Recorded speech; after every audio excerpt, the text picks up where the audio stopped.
Japan में एक 17 साल की लड़की को किडनैप किया जाता है। 40 दिन तक एक फ्लैट में बंद करके उसके साथ बहुत ही बेरहमी से बलात्कार किया जाता है।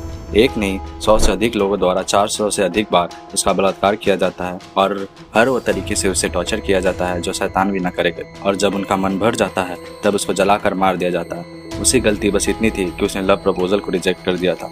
जी हाँ, आज की कहानी जापान की रहने वाली एक 17 वर्षीय जुनका फुरुटो की है।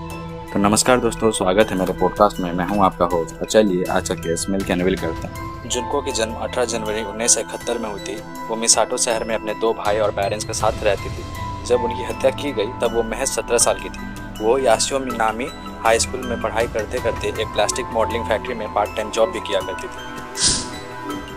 उसके किडनैपर 4 टीनेजर लड़के थे जो उसी हाई स्कूल में पढ़ते थे। जो ओगुरा उम्र 17 साल, शिंजी मिनाटो उम्र 16 साल, यासुशी बंतावे उम्र 17 साल और चौथा इस केस का मुख्य आरोपी और समूह का लीडर मियानो हिरोशी। मियानो का बचपन से ही क्रिमिनल बिहेवियर का इतिहास रहा है, जैसे दुकान में चोरी करना और स्कूल की संपत्ति को नुकसान पहुंचाना। जुनको की हत्या के समय मियानो अपनी प्रेमिका के साथ रह रहा था जो यासुशी बंतावे की बड़ी बहन थी। हालांकि मियानो एक गिरोह में शामिल हो गया और यौन अपराध करने लगा, जिसके कारण उसकी प्रेमिका ने उससे रिश्ता खत्म कर दिया। जुनको की किडनैपिंग और हत्या के दौरान उन्होंने मिनाटो के घर की दूसरी मंजिल का इस्तेमाल किया, जहां वे अक्सर एक अड्डे के रूप में इस्तेमाल किया करते थे।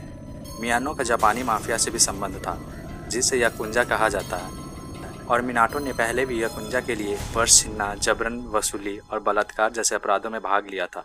यह संभव है कि जुनको को याकुंजा से उनके संबंधों या उनके पिछले अपराधों के बारे में पता नहीं था। इसके अतिरिक्त कई इंग्लिश आर्टिकल में कहा गया है कि मियानो ही वो व्यक्ति था जिसने जुनको को उसके साथ डेट करने के लिए कहा था, जबकि जापानीज आर्टिकल में कहा गया है कि वास्तव में मिनाटो ने ही उसे डेट करने के लिए कहा था। इसीलिए यह स्पष्ट नहीं है कि यह वास्तव में कौन था। 25 नवंबर 1988 को मियानो और मिनाटो शहर में घूम रहे थे जब उन्होंने रात लगभग 8:30 बजे जुनको को अपने बाइक पर देखा। मियानो ने मिनाटो को आदेश दिया कि वह उसके पास दौड़े और उससे अपनी बाइक से धक्का देकर गिरा दे और फिर घटनास्थल से भाग जाए। और ऐसा होते हुए देखने के बहाने मियानो उसके पास गया, उसकी मदद की और उससे सुरक्षित घर तक चलने की पेशकश की। वहां जाते समय उसने उसका विश्वास जीत लिया, जिससे उसे धोखे से एक गोदाम में जाने का मौका मिला, जहां उसने उसे जान से मारने की धमकी दी। इस गोदाम में उसने उसके साथ बलात्कार किया और फिर पास के ही एक होटल में उसके साथ दोबारा बलात्कार किया। उस होटल में मियानो ने मिनाटो और अन्य 2 अपराधियों को बुलाया और डींगे मारी कि उसने जुनको के साथ क्या क्या किया है। ओगुरा ने मियानो से उसे कैद में रखने के लिए कहा ताकि वो और अन्य लोग भी उसका यौन उत्पीड़न कर सके, क्योंकि इस समूह का सामूहिक बलात्कार का इतिहास था और उसने पहले ही एक अन्य लड़की का अपहरण और हमला किया था, लेकिन बाद में उसे रिहा कर दिया। उस लड़की ने कभी इनकी सूचना नहीं दी क्योंकि वह याकुंजा के साथ उनके संबंधों के बारे में जानती थी और डरती थी कि अगर उसने बताया तो उसका और उसके परिवार के साथ क्या हो सकता है। लगभग 3 बजे मियानो जुनको को पास के ही एक पार्क में लेके गया जहां अन्य 3 लड़के इंतजार कर रहे थे। उन्होंने उसकी एक नोटबुक से उसके घर का पता जान लिया और उसे बताया कि वो याकुंजा का हिस्सा थे और अगर उसने भागने की कोशिश की तो उसके पूरे परिवार को मार डालेंगे। लड़कों ने उस पर पूरी तरह से कब्जा कर लिया था और उसे वापस मिनाटो के घर ले गए जहां वह अपने माता पिता के साथ रहता था। 27 नवंबर को जुनको के माता पिता ने उसके लापता होने की सूचना दी और जांच में बाधा डालने के लिए मियानो ने उसे अपने माता पिता को 3 बार फ़ोन करने के लिए मजबूर किया ताकि उन्हें यह विश्वास दिलाया जा सके कि वह भाग गई है और पूरी तरह से सुरक्षित है और दोस्तों के साथ रह रही है। मूल रूप से जब भी मिनाटो के माता पिता आसपास होते थे तो वो जुनको को ऐसा व्यवहार करने के लिए मजबूर करते थे जैसे कि मिनाटो की गर्लफ्रेंड हो। हालांकि जब उन्हें एहसास हुआ कि उसके माता पिता पुलिस से संपर्क नहीं करेंगे तो उन्होंने जल्द ही ये नाटक बंद कर दिया। मिनाटो की मां ने बाद में कबूल किया कि वो पुलिस से संपर्क नहीं करना चाहते थे क्योंकि उनका बेटा पहले ही उनके प्रति हिंसक था और वो याकुंजा के साथ उनके संबंध से डरते थे। गैंग ने जुनको को 40 दिन तक बंदी बनाए रखा, जहां उन्होंने उससे बार बार पीटा, बलात्कार किया और टॉर्चर किया। वह उसके हमले में भाग लेने के लिए अन्य पुरुषों और लड़कों को भी घर पर आमंत्रित करते थे। 28 नवंबर की रात को उन्होंने 2 अन्य लड़कों टेत्सुओ नाकुमारा और कोइची इहारा को घर पर आमंत्रित किया। वो ऊपर गए जहां जुनको बैठी थी और समूह ने खांसी की दवा पी ली। यह दिखावा किया कि यह दवाई है और नशे की हालत में बलात्कार करने की कोशिश किया। जुनको डर के मारे चिल्ला रही थी और उससे भागने की कोशिश की, लेकिन उसे रोक दिया गया।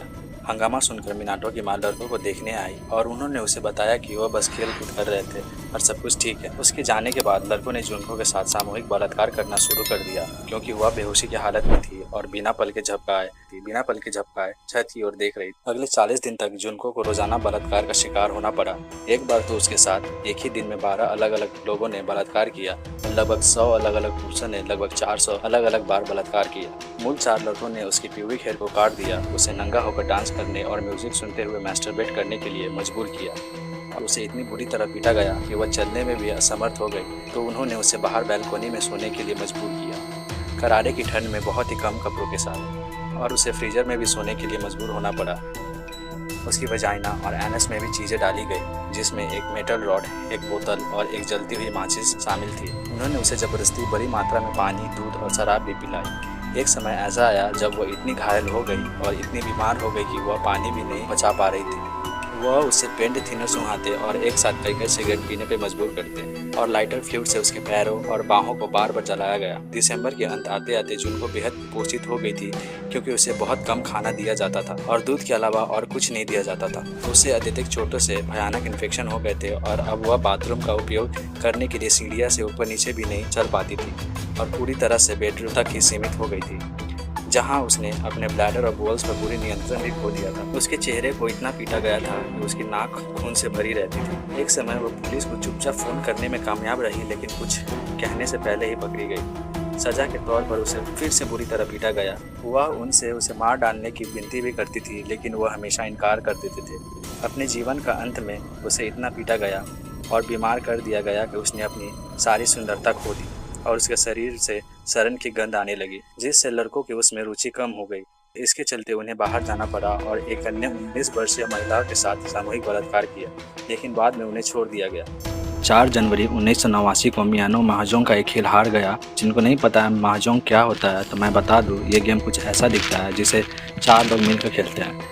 तो मियानो इस गेम को हार जाता है और जुनको पर अपना गुस्सा निकालने के लिए उसके शरीर पर लाइटर फ्लूइड डालकर उसे आग लगाने का फैसला किया। जुनको ने कथित तौर पे आग बुझाने की कोशिश की, लेकिन प्रतिक्रिया नहीं दे पाई। उन्होंने उसे पीटना जारी रखा, एक मोमबत्ती जलाई और उसके चेहरे पे गर्म मोम टपकाया। उसकी पलकों पर 2 छोटी मोमबत्तियां रखी और उसे अपना मूत्र पीने के लिए मजबूर किया। लात मारने के बाद वह एक स्टीरियो यूनिटी पर गिर गई और उससे कन्वर्जन होने लगी। इस तथ्य को ध्यान में रखते हुए कि उसे भारी ब्लीडिंग हो रही थी और उसकी इन्फेक्टेड ब्लिस्टर से पस निकल रहा था, उन्होंने अपने हाथों को एक प्लास्टिक की थैली में ढक लिया और उसे पीटना जारी रखा। साथ ही उसके पेट पर लोहे की एक्सरसाइज बॉल कई बार गिराया। हमला लगभग 2 घंटे तक चला और अंत में उसकी मृत्यु हो गई। हत्या का आरोप लगने के डर से लड़कों ने उसके शरीर को कंबल में लपेट दिया और उसके शव को एक ट्रैवल बैग में डाल दिया। उन्होंने उसके शरीर को 55 US गैलन मतलब 210 लीटर के ड्रम में रखा और सीमेंट से भर दिया। लगभग 8 बजे उन्होंने इसे लोड किया और कोटो टोक्यो में एक सीमेंट ट्रक में इसका निपटाना कर दिया। अपने कैद के दौरान जुनको ने उल्लेख किया था कि उसे टोनबो ड्रैगन फ्लाई का आखिरी एपिसोड ना देखने का अफसोस है, इसीलिए मियानो ने आखिरी एपिसोड का वीडियो टेप ढूंढा और उसे ट्रैवल बैग में रख दिया। उसने दावा किया कि उसने ऐसा इसलिए नहीं किया क्योंकि उसे जुनको पर दया आती थी, बल्कि इसलिए किया कि वो नहीं चाहता था कि जुनको भूत बनकर वापस आए और उसे परेशान करे। 23 जनवरी 1989 को मियानो और ओगुरा को 19 वर्षीय लड़की के साथ सामूहिक बलात्कार के आरोप में गिरफ्तार किया गया था, जिसे उन्होंने दिसंबर में अपहरण कर लिया था। 29 मार्च को 2 पुलिस अधिकारी उनसे पूछताछ करने गए, क्योंकि उनके पते पर महिलाओं के अंडरवेयर पाए गए थे। पूछताछ के दौरान मियानो का मानना था कि अधिकारियों में से एक को जुनको की हत्या और उसके संलिप्तता के बारे में पता था। उन्होंने मान लिया कि ओगुरा ने पुलिस के सामने अपराध कबूल कर लिया है, इसीलिए मियानो ने पुलिस को बताया कि वो उसका शव कहाँ पा सकते हैं। अधिकारी इस कन्फेशन से हैरान थे, क्योंकि वह जुनको के बारे में बात नहीं कर रहे थे। वो एक अलग महिला और उसके 7 साल की बेटी की हत्या के बारे में बात कर रहे थे, जो जुनको के अपहरण से कई दिन पहले हुई थी। वह मामला भी अनसुलझा है। पुलिस को वह ड्रम मिला जिनमें जुनको का शव था और उसकी उंगलियों के निशान से उसकी पहचान की जा सकी। 1 अप्रैल 1989 को ओगुरा को एक और यौन उत्पीड़न के लिए गिरफ्तार किया गया था और बाद में जुनको की हत्या के लिए गिरफ्तार किया गया था। इसके बाद मिनाटो और बंतावे के साथ साथ मिनाटो के भाई को भी गिरफ्तार किया गया। ध्रुवीय व्यवहार और बलात्कार में भाग लेने वाले कई अन्य लोगों को भी पहचान की गई, जिनमें टेत्सुओ नाकामुरा और कोइची इहारा भी शामिल थे, जिन पर उनके डीएनए जुनको के अंदर पाए जाने के बाद बलात्कार का आरोप लगाया गया था। सभी 4 प्रतिवादियों ने हत्या के बजाय शारीरिक चोट पहुंचाने, जिसके परिणाम स्वरूप मृत्यु हुई, का अपराध स्वीकार किया। मियानो को 20 साल का जेल, मिनाटो को 5 से 9 साल, बतनावे को 5 से 7 साल और उगिरो को 8 साल की जुवेनाइल हिरासत की सजा सुनाई गई। तो ये थी आज की हमारी ये केस। अगर आपको हमारी वीडियो पसंद आई है तो वीडियो को लाइक कीजिए, चैनल को सब्सक्राइब कीजिए और अपने विचार हमारे साथ साझा करना ना भूलें और इंतजार कीजिए हमारे एक नए पॉडकास्ट की। तब तक के लिए सुरक्षित रहे। धन्यवाद।